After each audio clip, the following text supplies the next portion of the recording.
What is up, Ramley? Right after the game, I'm going to be talking about the Rams Seahawks because I told you guys that the Rams own the Seahawks. I told you we were going to win as long as the Zebras were not a factor. We rule Seattle. We own them. Our genetic makeup of our team, our pass rush, everything is to stop Seattle. That's what we do best. That's why that bum offensive line of Seattle, I'd rather have Bobby Evans than any of those bums on that offensive line. Did you guys not see how Bobby Evans was in the offensive line and just destroying Jadeveon Clowney countless times? He didn't do anything. If that would have been Havenstein, this game would have been over. But guess what? Bobby Evans is the truth. Bobby Evans, a.k.a. the Prodigy, came to play. And so did the Rams offensive line. And you know what? With this Rams offensive line, there's hope for the future, man.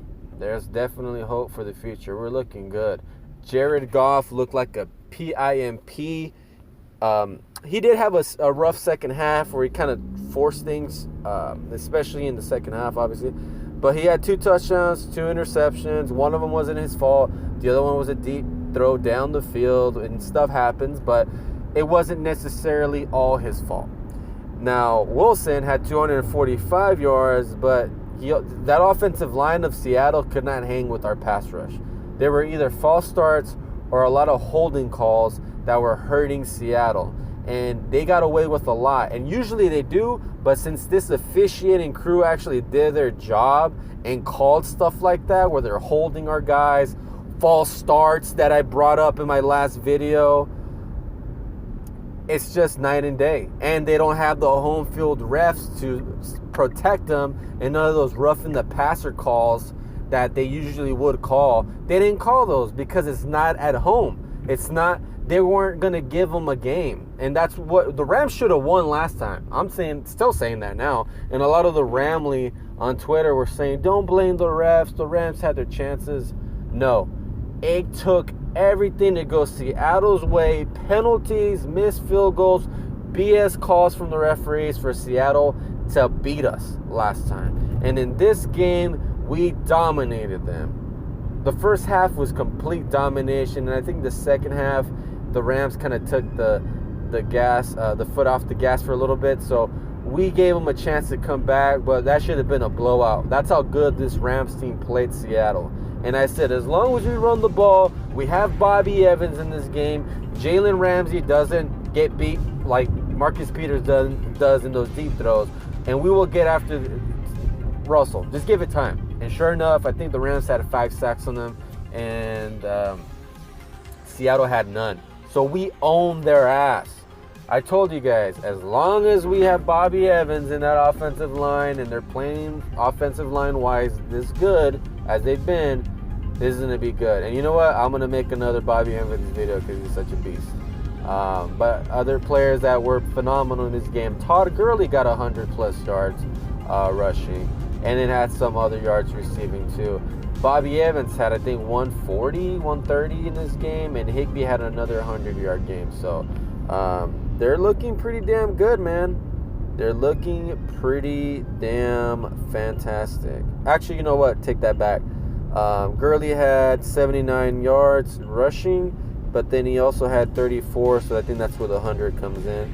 And then Higbee had 116. He's looking fantastic. And then Robert Woods had 98, so basically 100. Just looking good. This team is looking fantastic. And Corey Littleton got some good plays in there, got a assist. He should have got a sack assist, but they gave that to Aaron Donald. Dante Fowler got 1.5 sacks. This defense played phenomenal. I'm going to give them a lot of credit. They did a really good job of getting after Russell Wilson and just making his life a living hell. And Russell didn't have any magic in him. He couldn't do anything. Basically all he did was throw deep and pray that they would throw a flag. A lot of that happened. Then he got some chunk yards here and there, but in all honesty, he wasn't effective in the red zone. And the Rams had their opportunities to get an interception. I was actually surprised when Troy Hill got one in the end zone, which was a really good play. and he's playing fairly well. But that pass rush makes this secondary that much better. And I think we did a fantastic job. I told you guys that if it's fair and square, we would whoop on Seattle. Did I not say that in my last video? If you guys didn't see it, you should go see it. And I'm telling you, I'm a prodigy, man. I come up with some of this stuff, and I don't even know how I came up with this. It's just, I know Seattle cannot hang with the Rams. They cannot hang. And if you go to my Twitter account on the week that we played Seattle, I said they cannot hang. The only way they're going to beat us if they get a home field reffing crew that calls everything their way. And sure enough, and in this game, they didn't have any help by the referees at all. It was pretty well officiated. They called holding calls on us. They called pass interference on us. They called pass interference on them. But they made the most of the mistakes. Their offensive line held a lot more than ours did.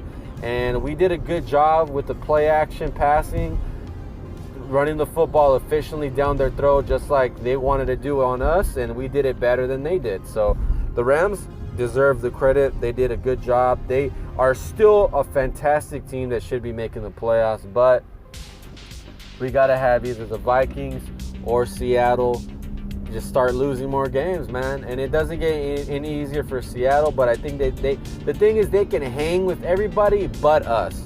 It's crazy how they can play good against the Niners, and they played good against the Eagles. They played good against other teams, but they can't play good against us. And I knew we would have beat them. Now, the Cowboys are next. Then it's the Niners, and then we finish the year off with the Arizona Cardinals. So in theory, we can go 11-5 or 10-6. It's a possibility. I don't think we lose to the Cowboys, and I don't think we lose to the Cardinals. The Niners are iffy because they're pretty good this year. I'm not gonna lie, they look like a good team, especially after 13 games. They're 10-3 or 11-2. They're 11-2. They're a good team.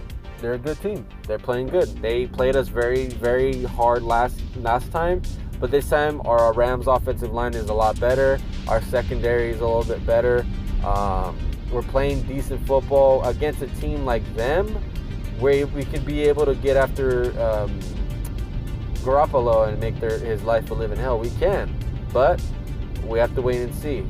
The worst I think we do is 10-6, and I'm not sure if that's good enough to make the playoffs.